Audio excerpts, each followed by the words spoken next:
Hey everyone, welcome to the War Room. My name is Chakras. I am the site content manager for LolKing, and with me is my co-host Nasser, who is the head analyst for Misfits. And for those of you who don't know the War Room, this is a show we did for Worlds, and we're bringing it back for the MSI edition.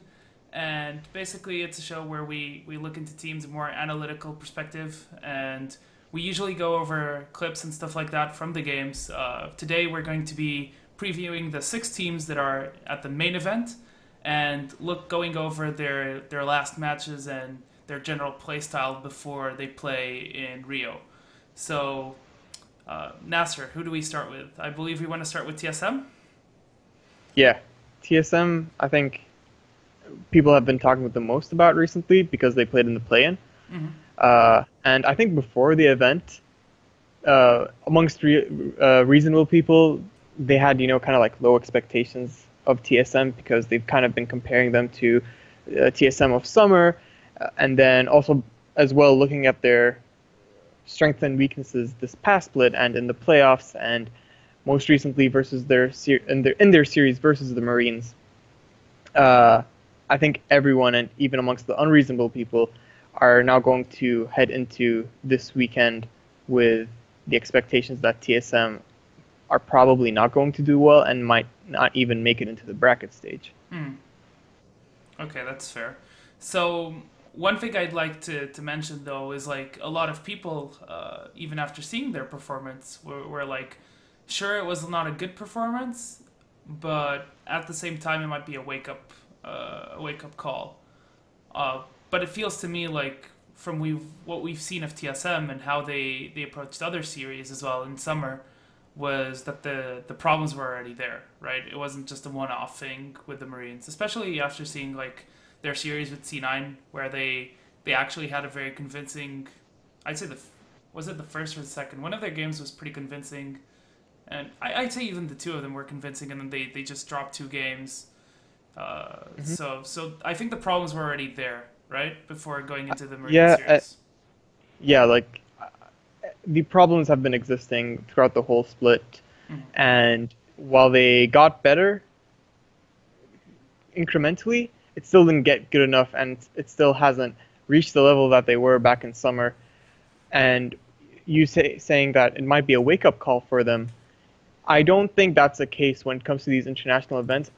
I think it's really, really rare to see a team kind of learn from their mistakes after like a first week or like first set of games or after like one series.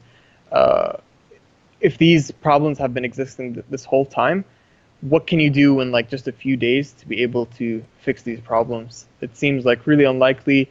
And if they end up like, let's talk about their weaknesses first. Like, Okay. what are the problems that we've seen from TSM this whole split? Uh, Number one is the most apparent one is their bot lane is much, much weaker, Yeah. right? Subbing in Turtle for while double Turtle lift. for doublelift, you're going to lose that laning prowess. You're going to lose that laning pressure almost completely. Mm-hmm. And then this shifted the focus for TSM from relying on bot pressure to relying on top pressure. So now we go from a mid-bot centric TSM to this mid-top centric TSM. And Hanser has done brilliantly, for the most part, in his region Mm-hmm. to uh, get the priority, help Sven, help Bjergsen in roaming down, securing vision, ganking, diving mid lane, using his TP to get TSM a lead. Mm-hmm. But we've moved into this meta that I've been like talking to some people about, where bot lane snowballing is a lot stronger than what it used to be Yeah. in previous patches because of the lethality nerfs, the utility ADC nerfs, Yeah. and the Bork buffs. We have a lot. It's a lot more of like a hyper carry bot lane, and being able to get your bot lane out of the lane and get them the gold that they need to purchase, the Bork and purchase the Hurricane and whatnot, gets them to a much faster mid game spike to actually be able to do damage and not just be a utility bot with a stun or a snare or what have you. Mm-hmm. Um, and like, what do you think of the spot lane in particular. Yeah, I think it's definitely a problem. I was actually talking to someone about Wild Turtle recently, and I think in NALCS he's like super low kill participation, super low damage per minute. I think he only surpasses in the NALCS. He only surpassed Aframu when Aframu played AD carry. So it's comically Yeah. very low DPM stats for an AD carry. Yeah. So if we're talking lethality meta, if we're talking 7.1, 7.2, I think this would be fine for TSM, because it just isn't there. Like your Jhin, you're an old bot, your Varus, it's fine. You're just throwing arrows from Fog of War.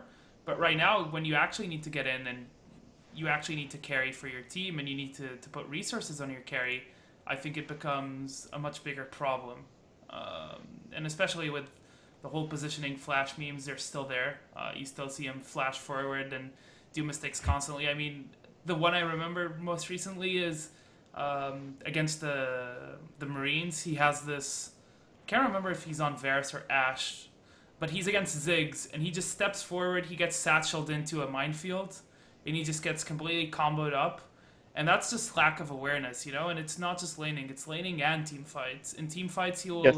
If he doesn't have enough protection, he will often get into situations where he either prematurely goes too forward without his team being able to CC their opponents or peel for him, or he's just completely zoned out of the fight because he didn't join on time, so he's like over the wall and super far and he's not doing any damage because he's too scared to go in, and then suddenly he goes in like way too late or not on time and he just gets blown up. So yeah, it's been a problem.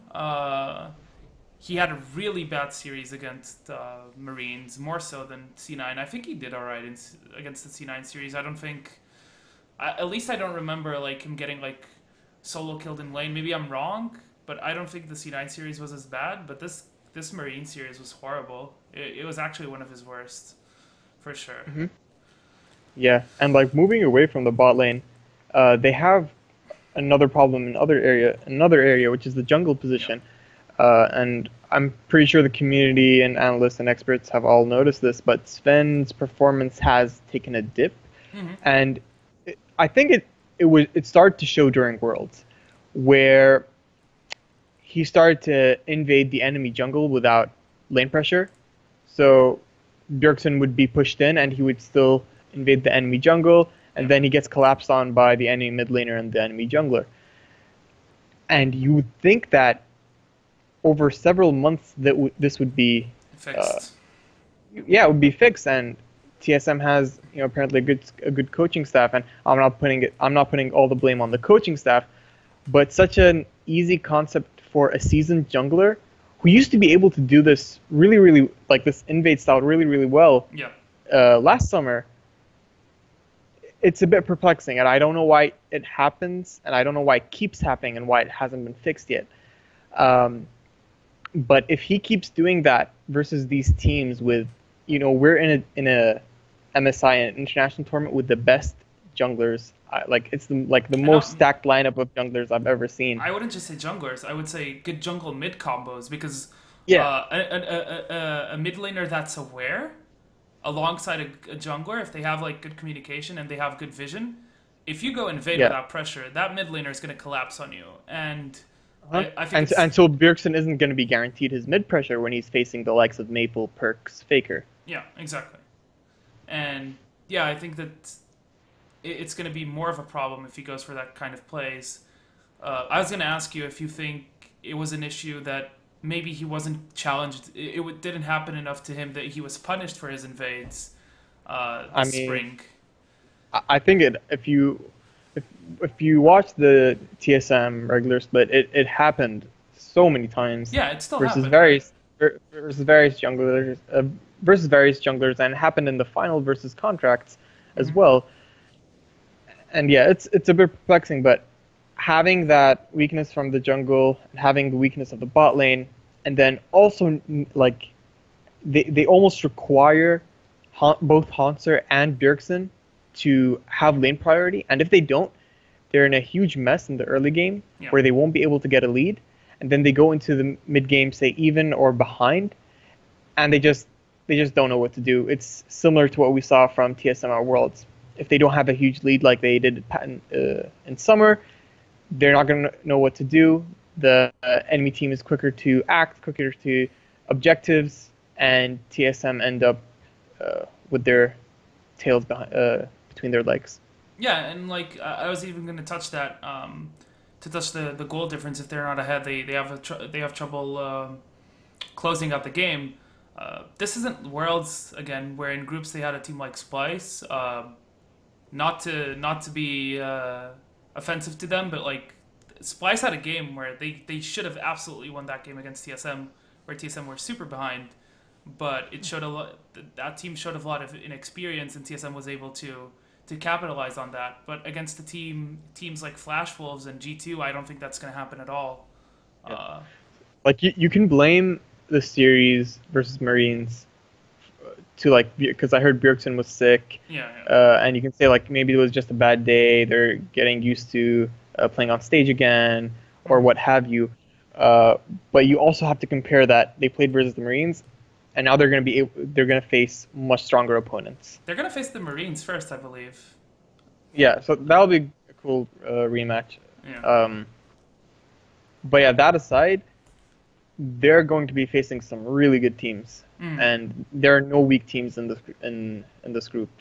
So yeah, it's going to be interesting for teams. So I wanted to do a question and also segue this into our other team, which is a lot of people I've seen, at least on Reddit and even Twitter, saying stuff like, okay, like TSM looked bad, but G2 also performs pretty poorly internationally based on the 2 events we saw them in, and it might just be that Marines are pretty good, and we're going to get into the group stages, and G2 are also going to be bad. And okay. So let's segue into that. What do you think about that whole argument, for starters? So what's the question specifically? So one of the things I've been reading a lot is stuff like, okay, so TSM struggle a lot, but at the same time, G2 is also pretty poor internationally. So TSM is gonna get to the group stage, and there's gonna be like teams that are also gonna struggle against the Marines. So it might just be a thing that like it's TSM looking bad, but the other teams might also not look so hot. Okay, yeah. Especially G2. Like that's where that's like a fair assumption in terms of like this is a best of one group. We've seen multiple times throughout history. It happens at every international event when there are best of ones. There's going to be an upset or two.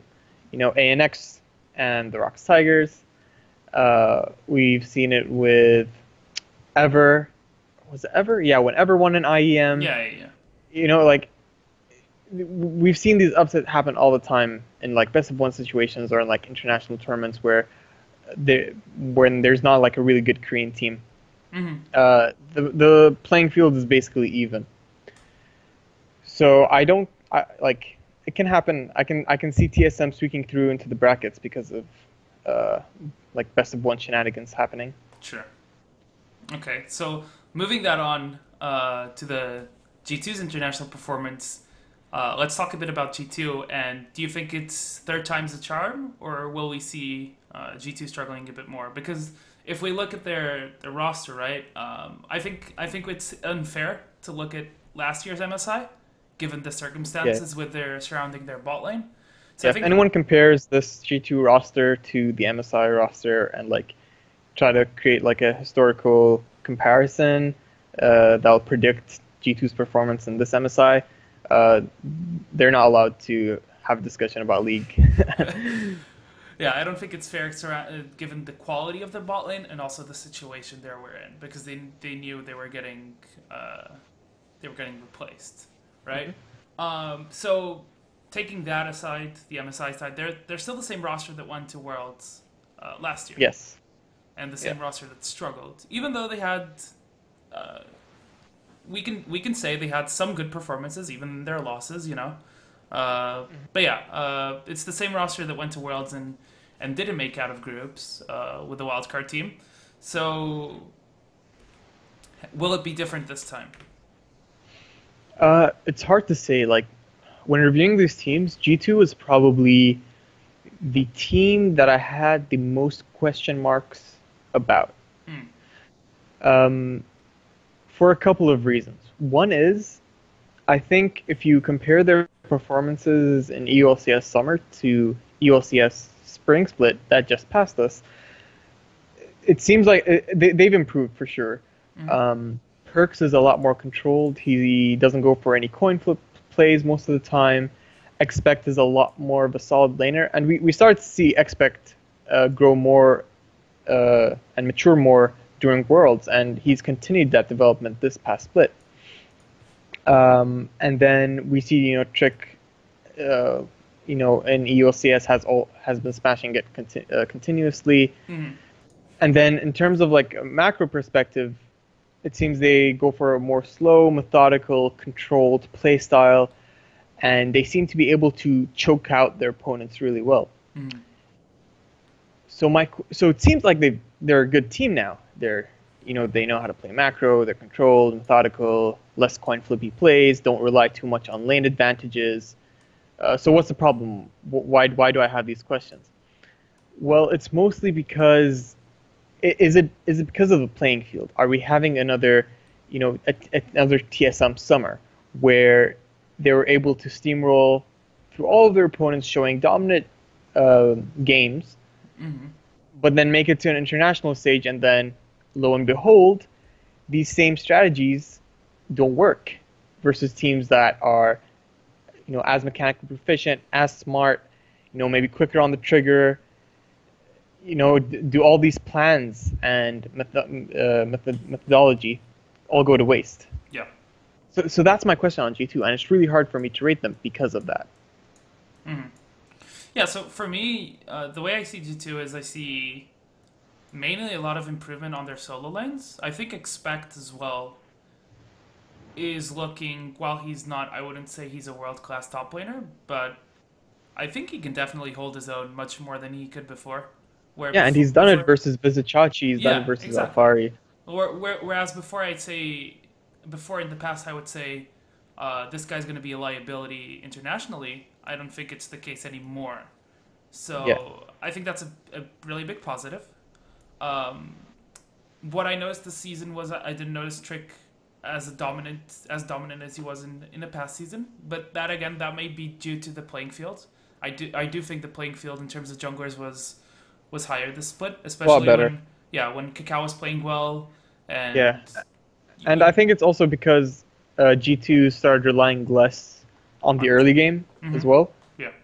And kind of waited for power spikes in order to capitalize and start acting. That's something that the famed G2 mid game. I mean, I don't that meme aside. It seems like they do have weaknesses in the early game where they kind of take a while to get going. They don't play for lane really. Trick usually farms a lot and then starts, the only time you really see Trick going for an action is for a counter gank or during a power spike where they can, get some chip damage on a tower or then go for a Drake. And you don't really see much interaction between him and his laners so much. It's really weird to talk about G2, and you can only really understand it when you see their games. It's like the game's even, and then they capitalize on an enemy's mistake, and then suddenly they're a K up, and then 2K up, 5K up. They get Baron because they have good Baron control vision. And that's something I can commend them for, is that if the game is slow, they're going to be able to punish the enemy's mistakes, and they transition to the mid game and late game really, really well. They have really good side wave control, and they know how to play around Baron. Yeah. Is that enough versus these teams in the international stage? I have some doubts, but we can get into predictions later. Yeah. Do you think it's the case where, since their early game isn't as reliant on snowballing now, and they're playing a more controlled style, if they give too much space to better teams, that they'll just roll over them in the early game? Yeah, for sure. We're going to be talking about some of these teams, but for example, the top two that's on everyone's mind is SKT and Flash Wolves. Yeah. SKT might not rely too much on the early. on the early game, similar to G2, but you don't want to test SKT in their mid game and late game. You know, Yeah, I know. like I mean, Turks talks about lane kingdom. The kingdom of SKT is in the mid game and late game, and you don't want to enter there without having a sizable advantage for which you can at least afford to make a couple of mistakes. yeah, and even talking about early game teams, we'll get into that later. But even Marines have shown they can really Yeah. pull the trigger and accelerate a game from the get go. So that can Yeah, be scary, especially in a BO1. In a BO1, and we have examples of G2 getting flustered when they are behind. You mhm. know, in our first series, Mista's first series versus G2, where we got a huge gold lead and we were able to just continually snowball it and end the game. Uh, Similarly, at IEM, Katowice, when they faced the Flash Wolves just got like they had insane pressure in the early game and Mm. were able to close out versus G2. So I think that's going to be a problem for G2 when they face teams that either can, face roll them in the early game, or just know how to play the mid game better than them. All right. And I wanted to go a bit back to, you mentioned Trick, just to go back real quick to him. Sure. We've been seeing a lot of, aside from the Elise, we've been seeing a lot of more farm Sure. style, not necessarily utility, because he's been picking up the Ivern. I think he Yeah. picked it once, but he's going mainly Graves, Rengar. Hmm. He even flexed the Rumble, I believe. Yeah. So he's been playing a lot of these level 6 junglers, right? So Yeah. it ties Ivern. a lot. Yeah, it ties a lot into the farm, get the level 6, do the control tower dive. Maybe it's 6 when you get a power spike, you get a TP flank, that kind of stuff. You do a collapse instead of the balls to the wall. In fact, like if we look at his most recent games, I believe the game he lost against Unicorns was with the Elise, Yeah. uh, where he didn't. I don't think Trick wants to be able to out farm and outpace the enemy jungler. So you're not going to see him so much on the Elise or the Lee Sin. You're not going to see him on champions that want to make plays at level 2, level 3. He wants to get as much farm, as much experience as possible. Farm up, hit his power spikes, and then that's when the team starts gaining momentum. Okay, so quick meta question for you to close this Trick subject out. We've seen him a lot on Rengar. It was, Mhm. but that was 7.6, and we're going in 7.8 after his nerfs. Do you think we Huh. still see him go for that, or will he just hang on to the Graves, hang on to the Ivern now that Yeah. I think Rengar is gone? the priority list will probably be Ivern first, and then I think we'll still see him on the Graves and Rengar for sure. Yeah. And do you think with Rengar getting nerfed, we see him on possibly Kha'Zix? Because it's something he doesn't really pick. I think he Mm. has like 2, 3 picks on it. I could see him on the Kazakhs as well. It's not like he's not going to play Lee or Elise if there are jungle bans. Mm. Uh, like Trick can play anything. Yeah, I've seen him on like almost every champion, and he's done at least a 7 out of 10 on them. Uh, but I think he's going to prefer junglers that can farm Hmm. and be strong for team fights if they're heavily farmed. Okay, that's fair. All right, so about G2, do we want to talk about anything else? I think I just wanted to mention that even though like Miffy and Zen haven't looked as dominant in laning, I think Sven is an absolute monster going into team fights. But again, we tie into the Yeah. whole thing where it might not be enough being a beast in team fights if you're already down 2k, 3k gold going into the mid game. Yeah, there is a problem with Mithy. He's admitted it himself that he's not at a mechanical level. He's not where he used to be. Hmm. Uh, why that is, I don't know. Um, and he does end up, he doesn't play lane that well, and it kind of holds Sven back in what he can do. But at the same time, Sven is still so good that he's still able to grind out those CS advantages.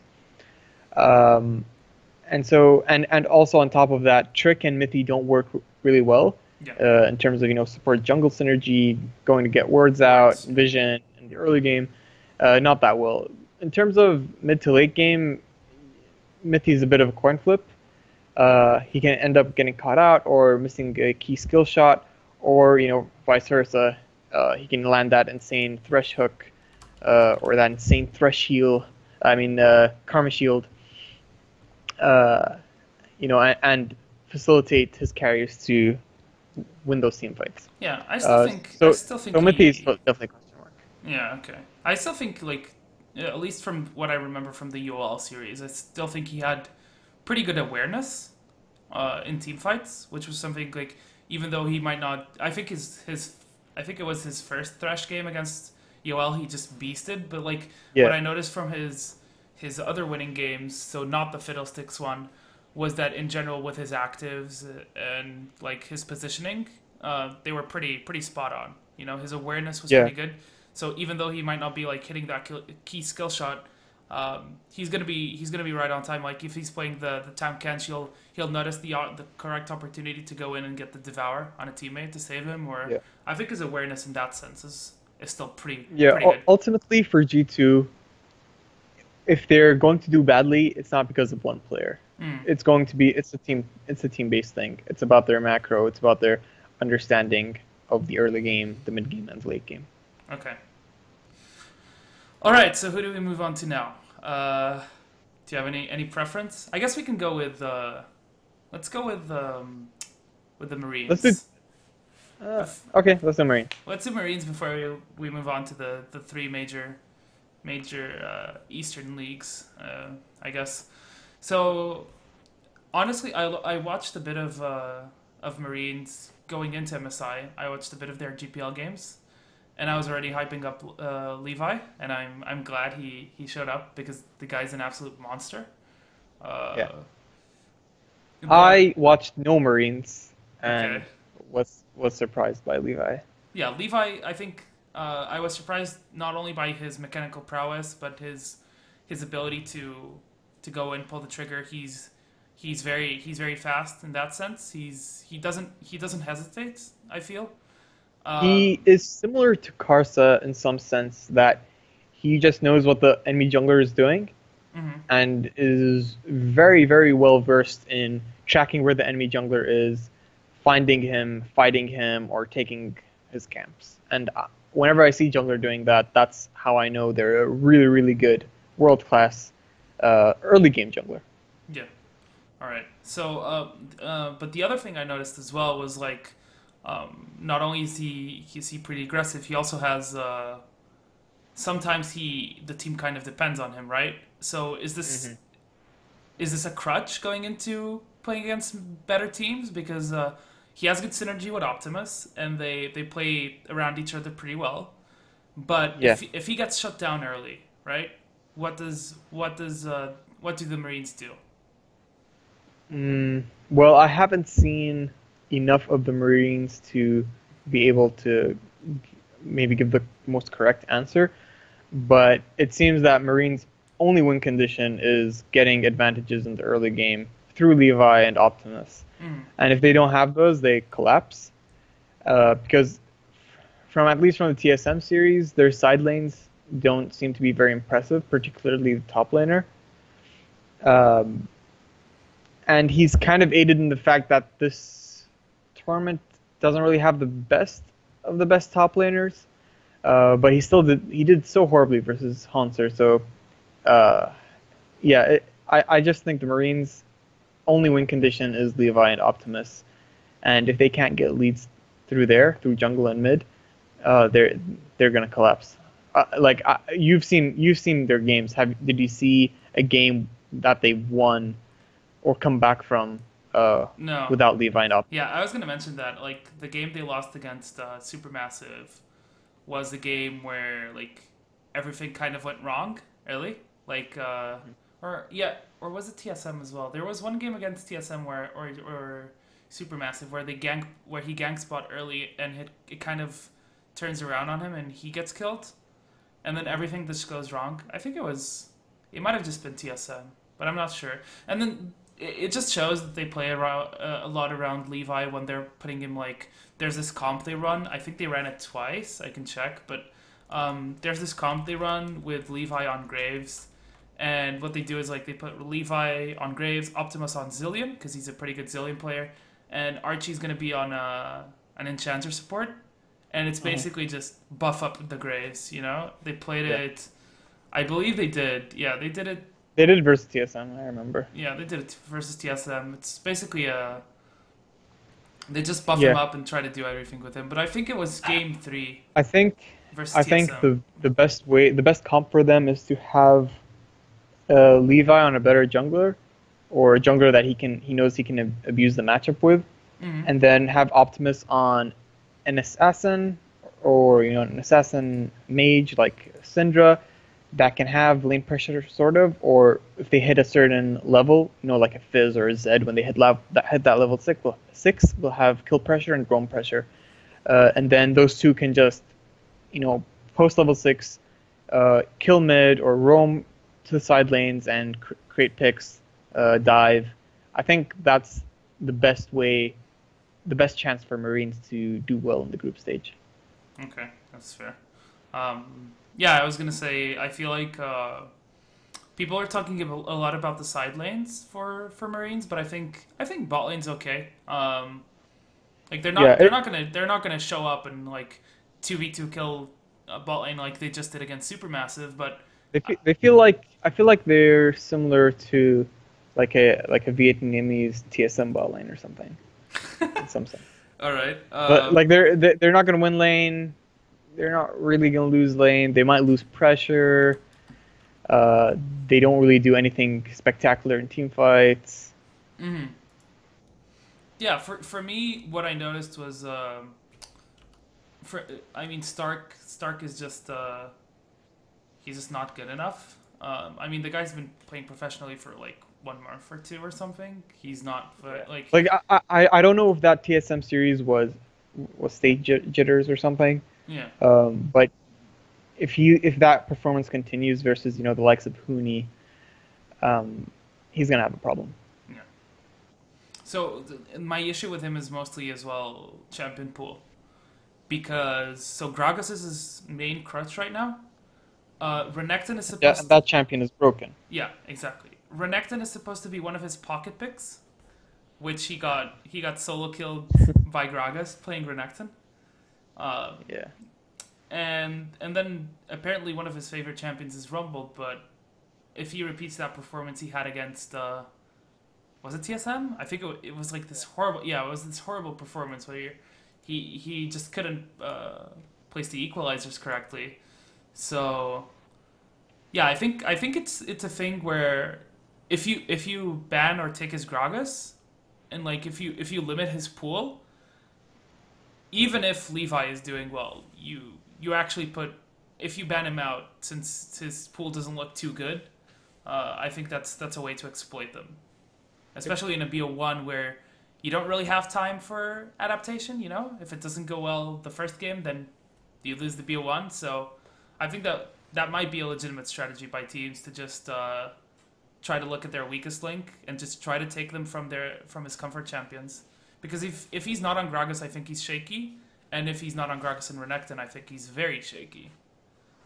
Yeah, I think the best way to beat Marines is, like you said, shut down top lane, which doesn't seem to be that hard of a job to do. And then also try to get Optimus on something that's not an assassin type champion, like a Zed or LeBlanc. Like if he's on a mage, then I think any of the mid laners at the tournament can beat Optimus in a mage versus mage matchup in terms of pressure, and then in that fashion you'll have junglers that are I don't know how to rank Levi yet in this tournament, but should be better than Levi, and then you should be able to beat Marines in that fashion.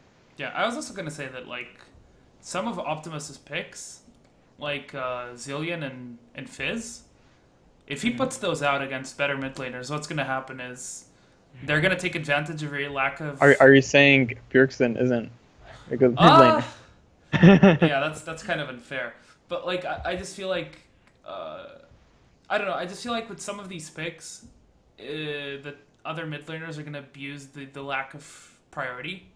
Like Fizz, like once you get a certain level, like sure, like he's dangerous in duels, but if you're playing a mage that can wave clear safely, like let's say you're playing Talia. Talia is pretty good wave clear right now, right?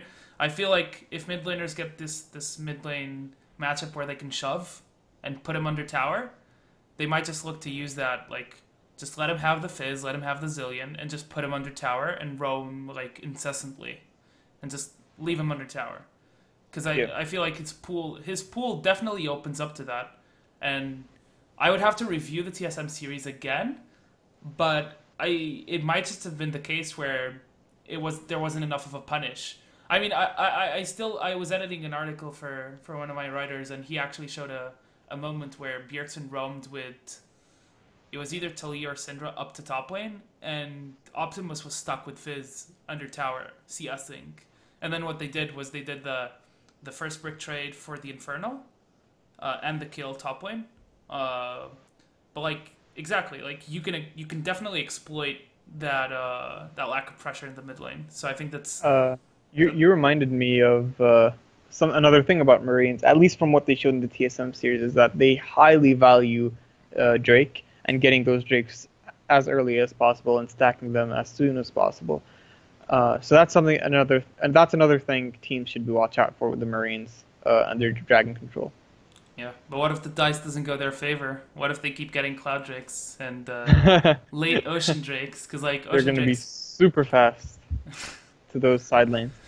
Yeah, I guess they'll be fast as fuck, but that's about it. Okay, so what do we move on next? We have WE, Flash Wolves, and SKT. I'll let you choose now. Let's do WE because all right. I think they're similar to G2 in some sense, Okay. a bit stylistically and definitely on the aspect on where do they rank among international competitors. So China has been a meme these past couple of years in terms of their international performance, and they just seem like unorganized. Go for a Baron rush whenever you can. Doesn't matter. It's 20 minutes. Go to that Baron. Team fight memes. Yeah, team fight. Out of control, aggression, etc., etc. But Team WE doesn't seem to be like that at all. I actually was very impressed watching them during their playoff run. They're a lot more controlled. They actually really know how to play around their jungler, Kondi, who is also going to be another jungler that's going to impress people at this event. And so what I mean by the team knowing how to play around him is when they do get pushing lanes, priority in lanes, Kondi knows how to identify which lanes have priority, and then he will go into the enemy jungle with the help of his laners, etc., to get vision, to secure a camp, buff steal, etc. And that really empowers him to be able to create opportunities for his teams through ganks, Drake, dives, etc.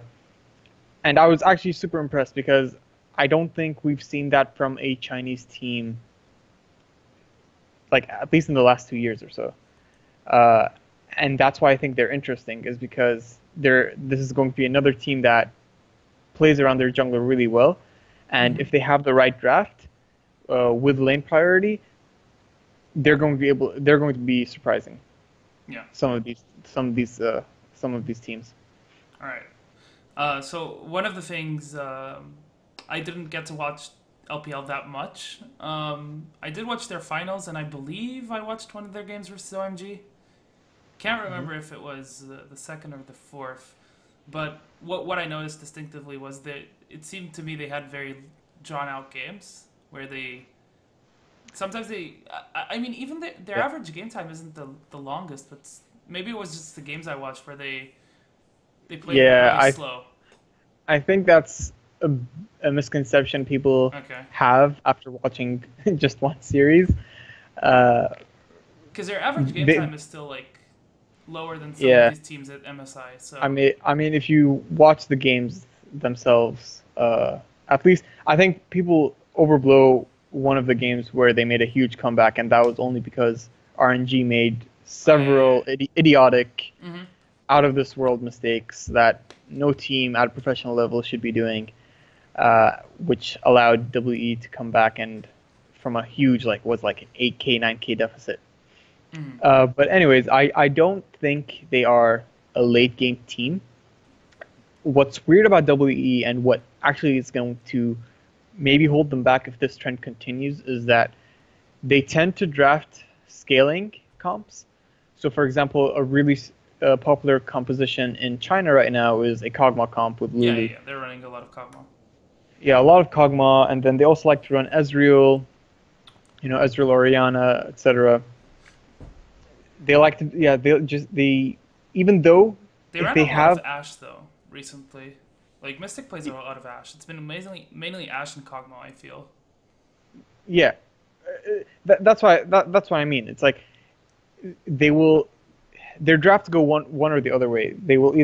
They'll sometimes draft early game comps and sometimes they'll draft scaling comps. And I'm not sure what the thought process behind which comp to go for is, but it seems to be random because it happens even within series. Hmm. And when they get an early game comp, they play it out very well versus these Chinese teams. Uh, like I said before, they get priority in lane. The mid laner works really well with Condi, the jungler, and they're able to invade the enemy jungle and then etc. Get ganks, dives, and then in the mid game they play really well around objectives, and they also have really good team fighting. Hmm.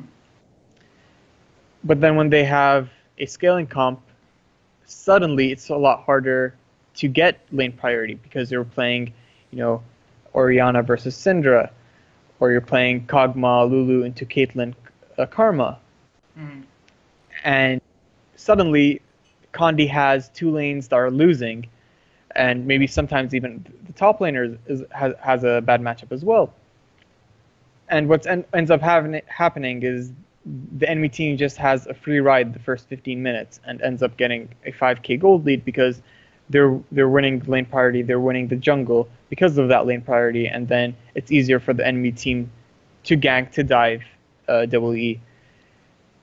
And then sometimes WE is able to hold out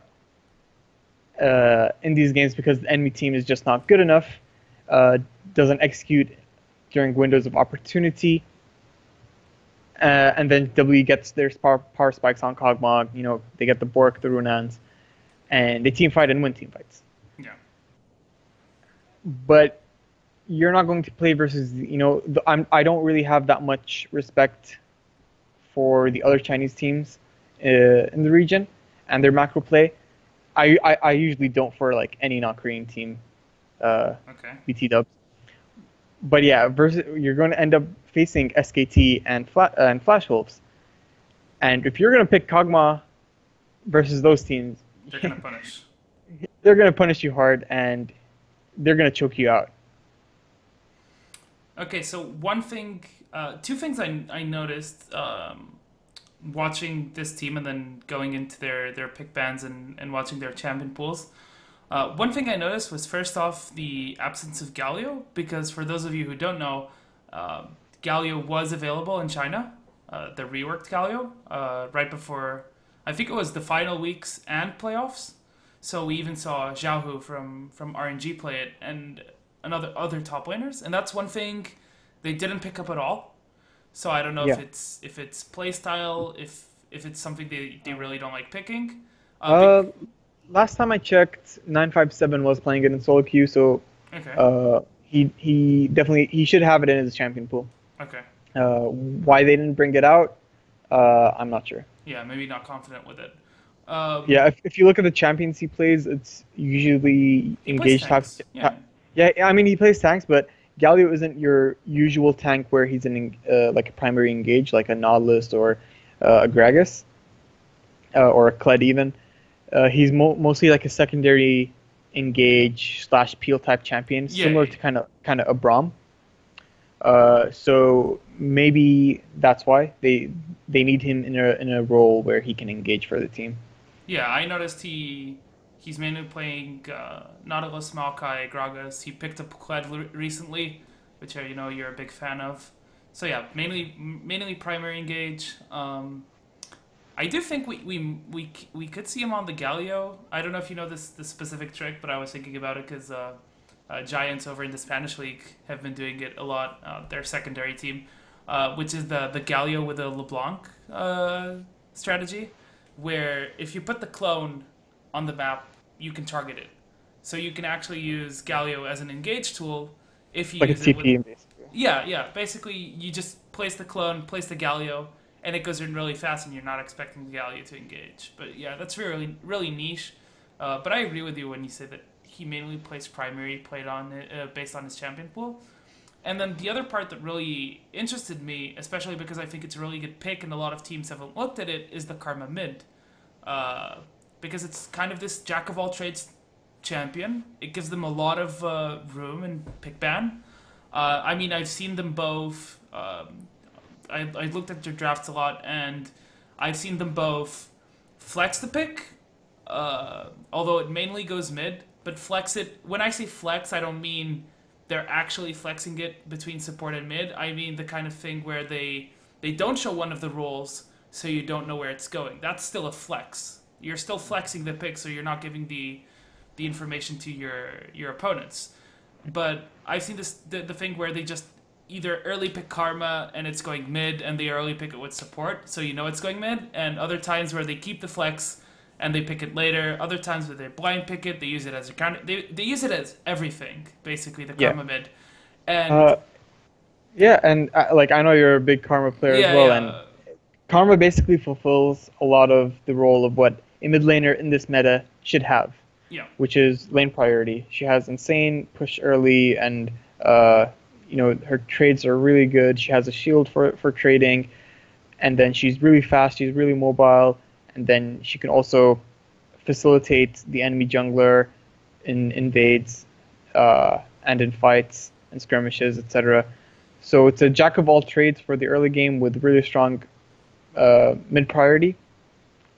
Not a lot of teams use it because if you don't execute those early game windows, then it kind of loses out to a pick like Syndra or an Orianna in the mid game. Sure, but so the thing about Karma in general is as you mentioned, she's kind of jack of all trades. In terms of matchups, she doesn't really have like a matchup where you say, oh, she just straight up loses this matchup, right? She's just like pretty even.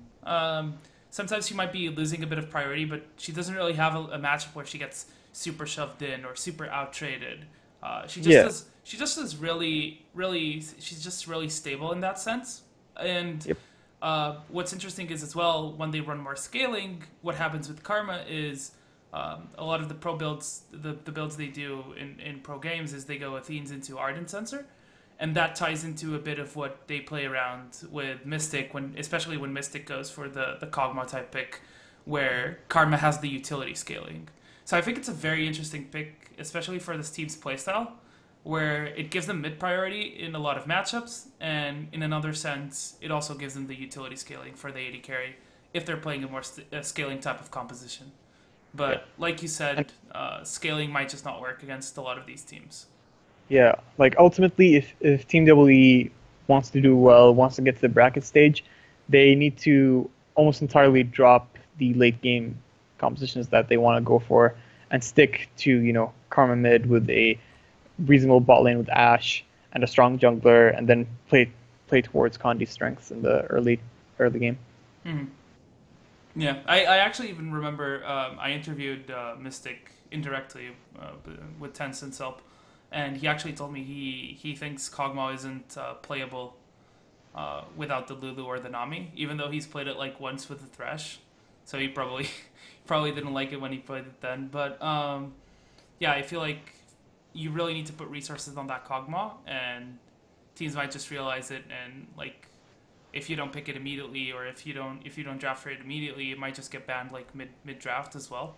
I mean, even if you play versus a Kog'Maw Lulu, you can just pick Caitlyn Karma and just get that tower at 6 minutes. Yeah, or even if Karma isn't available, you can go like Caitlyn Zyra, Caitlyn Nami, and go for lane dominance, right? So yeah, I think that's a legitimate problem they may have if they go into scaling, but I could see them, like, if they play that style, I could see them do pretty well. Like, if they play that scaling style, I could see them do pretty well against like G2. Yeah. Given that they won't punish early as much, or if you see like G2's drafting like farming jungler type of composition where they won't punish early, I think that just might tie in really well into what WE wants to do. Yeah. With their I scaling. think, it's kind of a spoiler for predictions, but outside of Flash Wolves and SKT, these four teams are pretty evenish in some sense, and I feel like it's at worst like 70-30 for, if we take out Marines, it's like 60-40 between these three teams, which are WE, TS, and G2. It's like 50-50, 60-40 for most of these matchups, and like who wins the game. Yeah, then it ties in all to how they play the game, right, and what type of comp they draft. All right, let's move into Flash Wolves then. Yes, my favorite team to talk about. Yes, because they have the best early game in the world by far. Okay, Yeah. not by far, but the best early game in the world for sure. Yeah, I still think they have the in that sense. I still think they're very similar to the Flash Wolves that we saw at Worlds that ended 4th place, but still had a fantastic early game. The difference is now they have an AD carry that actually has hands in Betty. I think Betty's pretty good.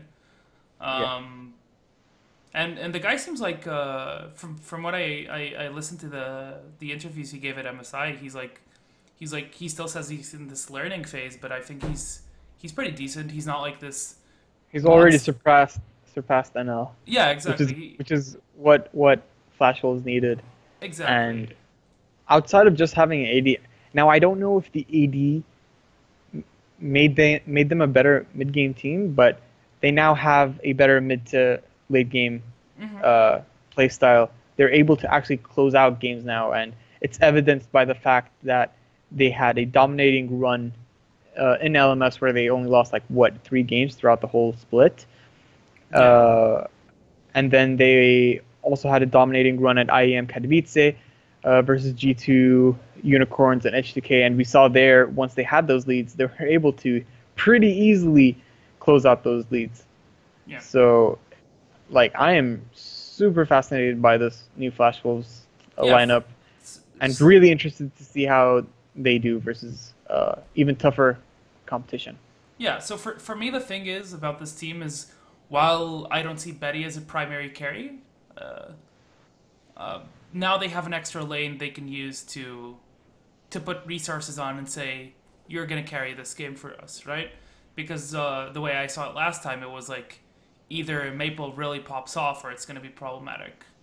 Because even MMD, I feel like he improved his champion pool compared to last Worlds. They're basically a cool team to look at over the years, where they've just kept on continually improving. Yeah, especially since they kept a lot of the players. They didn't change. The core roster of Karsa, Maple, and Swordart, I think those three is the reason that Flash Wolves has the best early game. They play so well around Karsa and enabling him to help invade, help get vision. They play around him to ward, clear vision, steal camps, and that's what makes their early game so strong. And no other team can compete with that early game. Yeah, assuming drafts. Yeah, of course. But yeah, what I was gonna say was that their early game was already there, but now that I think MMD is playing particularly better, and they have Betty, they now have more options. We've even seen MMD on the Rumble, so it's not just tanks. We've seen him on the Kled as well, and he's we only saw him against Fabulous so far at MSI when he played in the play-in, which isn't like a world-class opponent, but But even at IEM and at Worlds, it wasn't like he was overwhelmed. And the thing he wasn't. But I felt like at Worlds, I felt like his pool was much more restricted than it is now. Yeah, sure. on the point of Betty, like just picture this.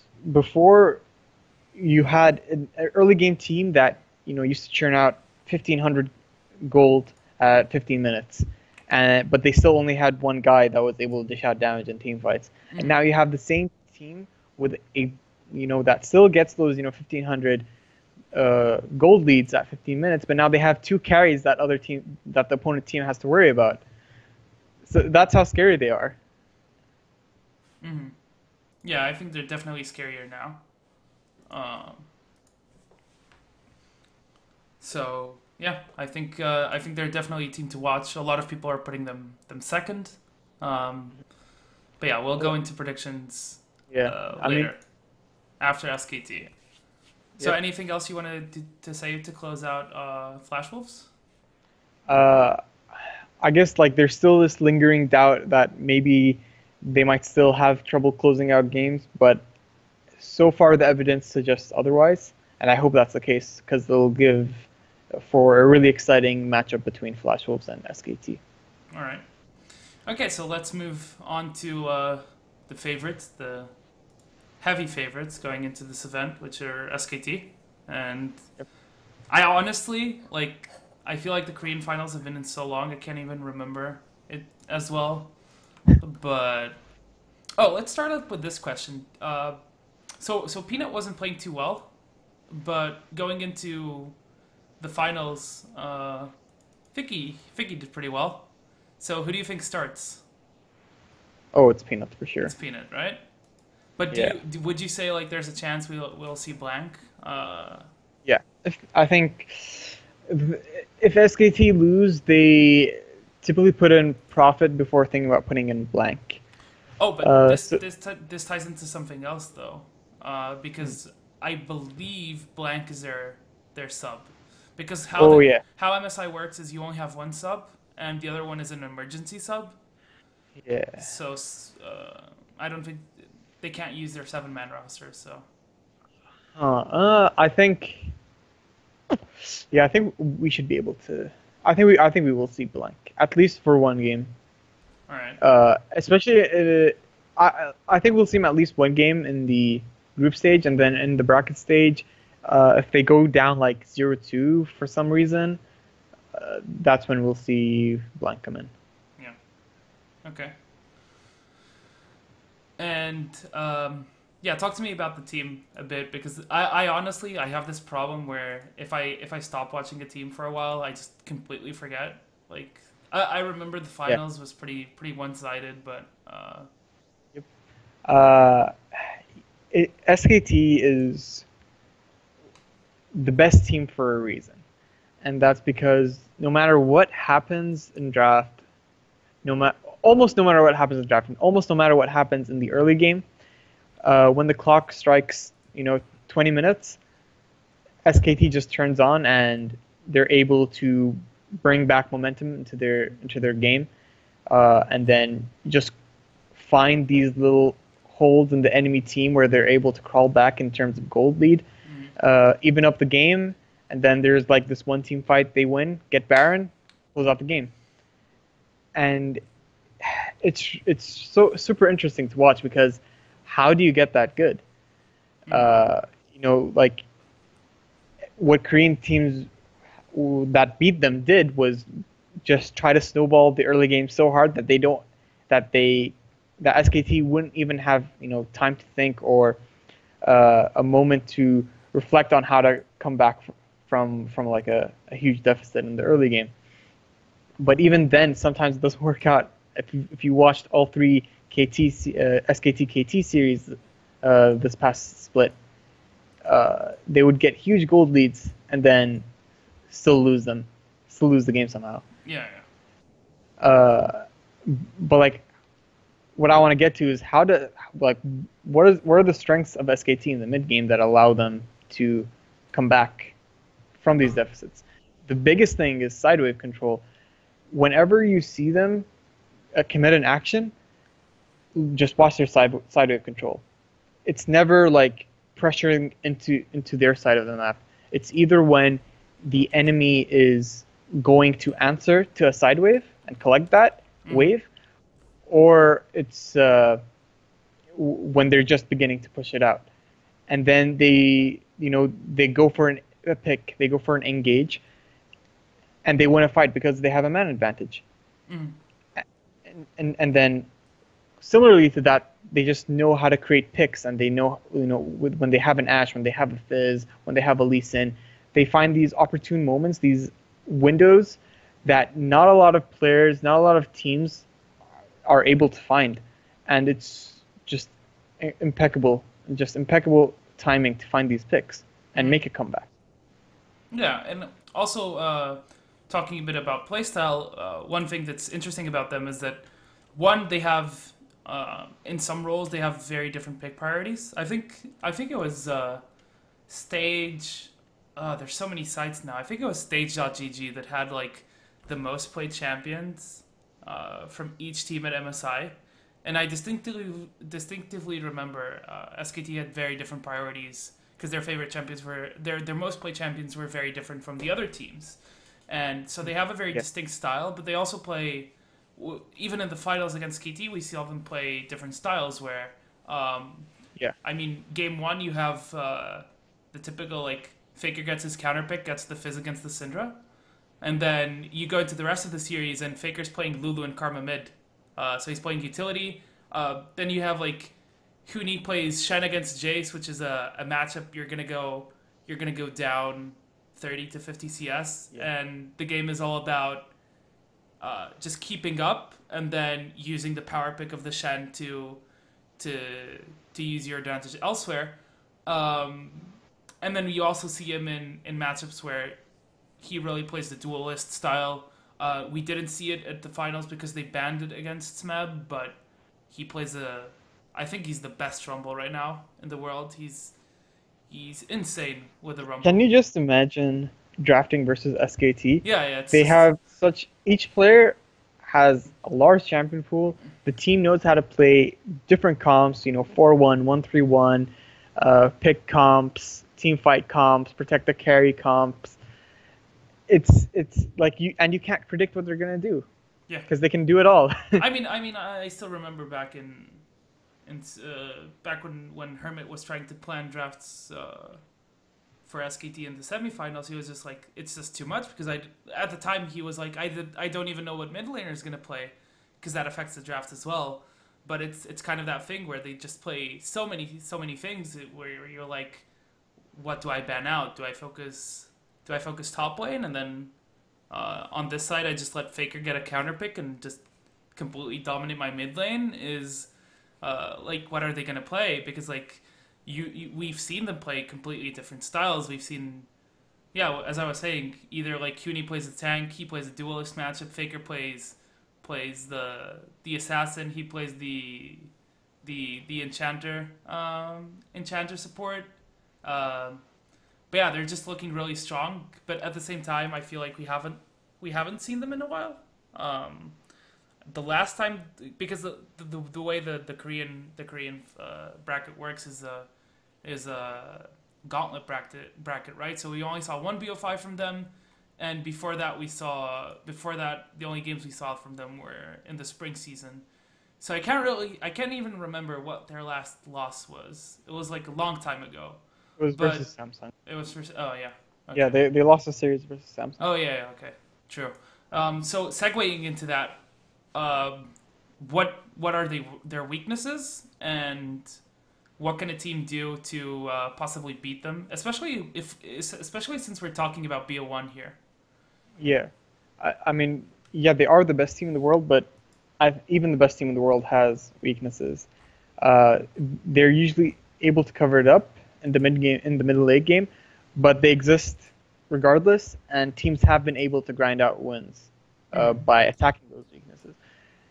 And those weaknesses, there are a couple of weaknesses. One is sometimes they go for a greedy draft. So similarly to Double E, they sometimes go for a scaling comp with like an Ezreal, it's like a weak bot lane and a weak side lanes. And having two weak side lanes is really bad because you lose a lot of pressure on the map. So versus KT, for example, they played Shen into Jace, and then they also played, I believe, like Ezreal something into like Kate, Karma, or something I think similar they to were that playing fashion. Twitch that series. Oh yeah. They had Twitch as well. Or So Varus. It was like Twitch or Varus, but I can yeah, check. But I'm pretty sure it was something like that. yeah, they had Twitch, which isn't the best laner. Yeah. So they will go for these greedy drafts, and that's already going to give them a weak early game. So you have to hope, or you have to draft in a way that's they're going to get a weak early game draft. So similarly, what KT did. Okay. Yeah, so Second is it was just to sorry to interrupt. It was Lulu Varus bot lane and Shen top lane. So it was Jace versus Shen, and then Ashe Malzahar versus Lulu Varus. yeah, So that was and one of them, and then they also had the for the rest of the and series they were playing Twitch lanes. yeah, and in that first game as well, in the Shen game, they also had Fizz and Syndra, and Syndra has pressure in the first 5 levels. Hmm. Uh, so, and KT in that game were able to grind out a pretty sizable gold lead from that draft. So draft is definitely it's a weakness, but it also seems like it's a intentional choice from SKT to draft a more mid late game composition. Hmm. So yeah, that's the first thing you have to hope for, or you have to plan for, is to get a stronger early game draft.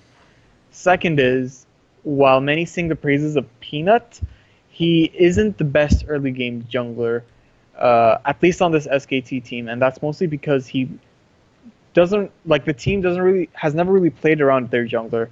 The jungler always plays for his laners, Hmm. and in that sense, he's gonna end up losing out on XP and losing out on farm, and you see that regularly, especially in his series versus good junglers like Score, like Haru, like Spirit. Yeah, he ends up falling behind a bit just because he has to play a lot more around his laners. Hmm. So, and once again, this tournament has a lot of good junglers. You know, Karsa, for example. Uh, these junglers are going to be able to get a lead versus Peanut, and if SKT has a bad early game comp, they're going to be able to take over the game early on and get gold lead. Oh, okay. So after that, sorry to interrupt, but as an early game jungler, do you think Karsa is better than Peanut? oh yeah, Strictly I think overall Karsa is overall, better than okay. Peanut. And tying into that, as a mid jungle duo, I also believe you think Karsa and Maple are better than. Yeah, for sure. Yeah, Faker and his junglers never play the early game the way it's supposed to, so the mid jungle synergy is never really that great on SKT. So okay, you get this. Step 1 and 2 works out. You get this 2K, 3K gold lead. You get a few towers on them. How do you stop SKT from beating you in the mid and late game? If you notice, the way SKT comes back is, like I said, from side wave control and through picks. So if you're able to stop them from getting picks, play around vision very well. Mm-hmm. Make sure you position well around, an Ashe arrow or a Varus snare. Mm-hmm. Mm-hmm. And then make sure you are creating an action when your side lanes are pushing towards SKT. Then you're going to be able to choke them out, eventually get a pick. That's another thing. SKT is very prone to getting picked off, specifically Wolf. He's a big culprit on that team in terms of getting picked. I'm not sure why that is, but it's probably just like it's kind of like a Mythy thing or a Hylissang thing where they just get cut out because of bad positioning. Mm-hmm. So try to get a pick, get 2 picks, and then just go for Baron. All And right. then you just have to keep putting your foot on the pedal, and don't ever let go. Okay. So we're talking about being able to possibly abuse a draft where they don't have priority on 2 lanes. I wouldn't even say just side lanes, but like let's say mid and top or mid and bot, Try to and try to accelerate from there, and then just keep abuse going. jungle. Yeah. Abuse jungle, get that gold lead, and then just keep going for plays. So And based make on sure you don't that, get cut out. if I ask you who's the team that's going to be able to do that on early game, you're going to tell me Flash Wolves. Yeah. But aside from Flash Wolves, who do you think can do this against SKT? Um, Team WE in the right draft if they don't go for a skill and composition. Okay. Uh, Marines maybe. Yeah, I mean, Marines in a BO1. I mean, you give Levi if you give Levi the good jungle matchup Yeah. with mid lane pressure, it might just happen. I can see it, and I can see. I mean, we've We're seen. talking exclusively about winning the early game, Yeah, yeah, not yeah, winning. yeah, Yeah. yeah, sure, sure, sure. I mean, Because we've seen what I don't think in happened. the mid and late game that Marines and WE can outperform SKT. I mean, I we don't still. think that they can keep putting on the pressure. Yeah, and if we're talking Peanut here, we saw what ANX's jungler Stajor, I think it is how you pronounce it in supposedly, what he did to even the game they lost against Rocks. ANX got a pretty good early game against them, so it might just be a way of it might just be a thing where Marines can get an early game lead. Now whether they can keep closing that, I don't think so. Because I honestly didn't think their vision was really that great. It was just like a question of they're really good at pulling the trigger. But sometimes it against a team like that knows better and has more experience, it might just be premature or Yeah. not the best opportunity to pull the trigger, and the team knows how to react to that. But yeah, I can see Marines winning the early game against SKT, even if they don't win. So do you want to go on to predictions, or I wanted to talk specifically just real quick about one champion, which is one champion we haven't seen much, unless you've seen the LPL, where Galio has been a pick. So he's inclusively been a pick as a flex. Zhao, who played in mid lane, other mid laners played him. I can't remember who, but quite some mid laners played him. And how do you think he will affect the meta at MSI? I think Galio is a super strong champion that fits perfectly for competitive because he just has so much pushing power and so much harass with that Q. He's relatively safe because of his W and his E, and he also dishes out a lot of damage in the early mid game if he gets his full combo out. He also has a global ultimate that reduces damage, um, and he works really well in a composition that needs some peel and some secondary engage. So if you have something like a Lee Sin and an Ari that can engage and make a pick from a flank, you can use the Galio ult to ult them and make sure they stay alive after they create a pick. Mm. It's a really fun champion to watch, and I just really like the kit. It's super well made. So do you think we'll see him as a flex as well? So he's mainly a top lane, but then the problem meta wise becomes that usually what you're gonna have in the top lane is engage. Even if it's not a tank, it's gonna be something like Kled that has engage, primary engage, and then Galio is seen as the follow up, right? So if you don't have the tank engage and you have Galio, you need engage elsewhere. So do you think it happens where we see a mid lane with an engaged top?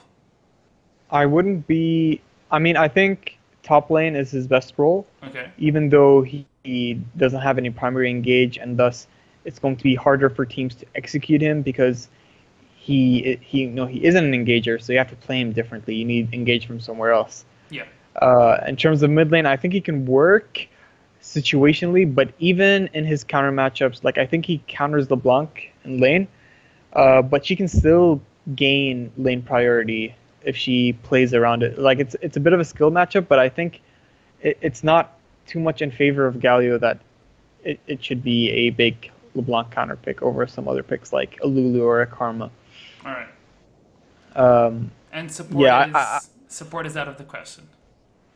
yeah. I mean, you can harass with Q, but it doesn't really work that well versus some other mage champions like Azira or Okay, Lulu. let's say if it's one of those games because it happens frequently, where the draft just goes into really heavy banning on supports. So you see, like we've seen it a lot already, where you get the Lulu out, you get the Karma out, you get the Zyra out, and suddenly, or just the Lulu and the Zyra, right? And suddenly you're getting melee supports. Does he have a chance there to see him, or is it like way too niche?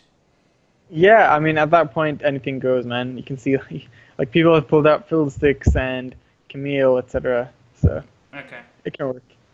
So mainly top lane, maybe we'll see a mid lane. Yeah.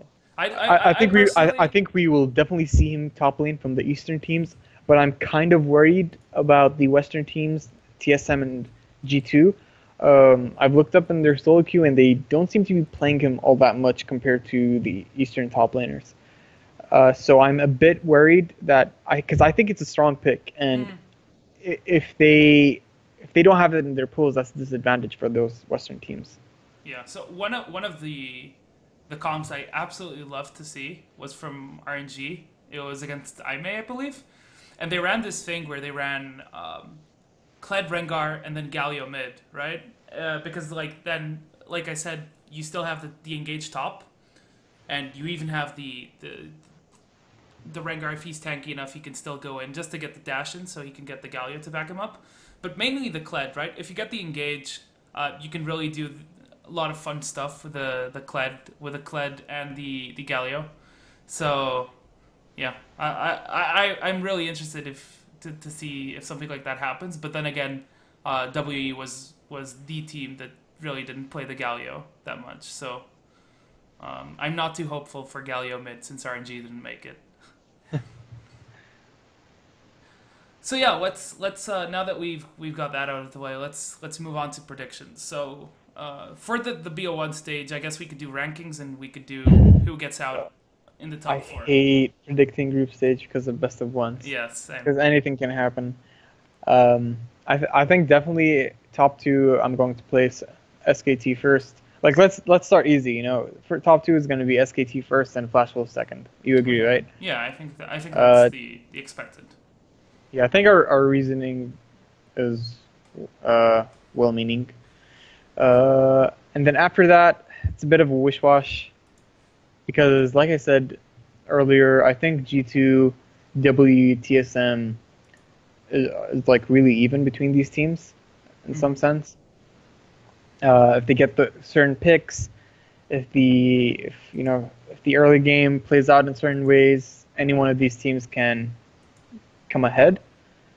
Um, but in terms of like clutch factor, I'm more likely to say that G2 and WE get those final two spots for the bracket stage than TSM will.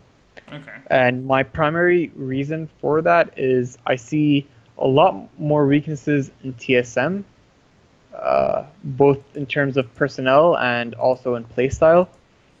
And I also see like it's a common theme with them that in like best of one scenarios, if there's a pick or a playstyle that they're not suited to or they haven't practiced against, they are going to be flustered and not perform as well and then lose the games. It happens over and over again, even though the players change, except for like Bjergsen. Hmm. I don't know what it is, but maybe it's just a Western team thing for most Western teams things. For most Western teams, if they face something they're not used to, they just get flustered and end up losing. So that's my main reasoning as to why I think TSM are very likely to get the fifth spot. And then third, fourth, I don't really want to rank them because like it doesn't make a difference at that point. But Yeah. I give them to G2 and WE, and then Okay. Marines ends up last place. Yeah. So what I think about what can happen is I can definitely see Marines playing spoiler. Uh, I think that's a definite thing where if they take off a game of G2, WE, or TSM, they can definitely skewer the standings if they do that, or if they do that against two teams. Let's say like TSM isn't doing too well, but suddenly Marines just came out right off the bat and take a game off of G2 and take a game off of WE, and we've talked about it, especially with G2's more mid game focused games, and when WE plays more scaling. Like if Levi gets a really good early game, gets a good matchup, I can definitely see them beat any of these teams in a BO1 that isn't SKT and Flash Wolves. I think it's possible, very possible. If they get, Yeah. as I said, if they get the good early game with a good jungle matchup. Um, So yeah, but in general, I agree with you. SKT Flash Wolves top one, top two. You don't think TSM will make it into brackets either? I mean, so I saw the Marine series very closely, right? So I guess like after seeing that, it's really hard to put him top four. But if you say, would you be surprised if they made it top four? I would say no. I think they definitely still have it in Yeah, them. like they can make it for sure. Yeah, yeah. I think it's definitely going to be between these three teams: WE, um, TSM, and G2. I can definitely see these teams beating each other out. Sure, and I can see a world where WE doesn't make it. I can see a world uh, where G2 doesn't make it. But based on recent performance, and that's the info we have, the limited info we have, I would say that the TSM is out of the bracket. I think that's the fairest assumption you can have based on recent performances, and especially Right. because you haven't seen. I guess what you saw was you saw a 3-0 by WE, where apart from that game that they were behind, it was pretty stable, pretty good games. From G2, aside from that loss, I think they did all right, and Unicorns has been playing pretty well. And then TSM, the first thing that pops is like 2-0 versus C9. They lose two games, and the last game is very disputed. Marines, I honestly think Marines could have closed out that series 3-1. In the fourth game, they like fucked up pretty hard, Hmm. and that's what's in your head, and you're like, I can't help but think that based on those two series that we saw from TSM, they're looking the most shaky. Yeah. So they have a lot to prove. But again, stating it again, I wouldn't be surprised if they made it top four. But Yeah. I I just think it's a bit unlikely, and from my perspective, uh, yeah, that like a lot of things are going to need to change in this 1 week for that to happen. mhm. Okay, so I think that's enough for their predictions. We're Well, not actually, like let's. I want to jump ahead and like really okay. let, just jump the gun a bit, and like let's assume that SKT and Flash Wolves are the top two, Mm-hmm. and are the top two in the whole tournament in the bracket stage, and they end up facing in the finals. Who like we would both favor SKT, but is there a chance Flash Wolves can beat SKT in a best of five? Ooh, I, Like, can it happen realistically? maybe, but like I really want to see those VO1s before I say anything like that. That's way too I man. mean, are you gonna base SKT being able to lose a series off how they play in a best of one? No, but I really want to see Flash Wolves against all their opposition in BO1s and then judge off of that, especially their BO1 against SKT. Like, if we're saying Flash Wolves is looking really good, like they beat SKT in a BO1 and they're just like impeccable early game and they know how to close. I can give them a chance, but overall, like I'm honestly expecting SKT like if they go to the finals with Flash Wolves, I don't see Flash Wolves taking more than a game. But I really want to see I really want to see games first before I comment on that. Like, it would be an awesome story if I Flash Wolves would could do it, definitely. but just thinking about SKT's history and how they perform in best of five series, they just adapt so well that I don't think that Yeah, yeah, Flash Wolves that's the can thing. keep up the pressure throughout a whole series in order to beat SKT. And that's probably going to be like the spoiler of the tournament, even though everyone already assumes SKT is going to win it. But even if I see SKT lose both games to Flash Wolves in the group stage, I think I would still give the upper. I think I would definitely give the upper hand to SKT in a best of five series. Okay, I think that's fair. I mean, like I said, it will really depend on Flash Wolves like being really overperforming while SKT's not doing too hot, and even then, I don't see SKT not winning this event, but it would be an awesome storyline. But as I said, I really want to see the BO1s first, even though it's just BO1. I just want to see the performances before saying something like that, even though, it's what they say, you don't bet against SKT either way. But Hmm. Yeah, I feel like we're in for some good games. I hope we get a good level. I think we have two teams that can show pretty good level, and I just hope that And a lot of close teams that are going to battle out for those bracket spots. yeah, I just hope that like when we get a top four, we get a good top four with four competitive teams that can really show up in the bracket stage. But yeah, what I was gonna say was we're not sure when we're gonna do the next episode. We're probably not gonna do daily episodes after each day. We'll decide on that later, and you should follow us on Twitter to be updated about that. And we will probably bring in some guests for our other episodes, right? I think that's part of the plan at least. Yeah, for our review shows, we're definitely going to have some guests to give us, a third perspective on the games and the teams. Okay, so yeah, this has been our first War Room covering the MSI, and we hope to see you guys soon. We hope you guys like the episode, and yeah, that's out. Peace out.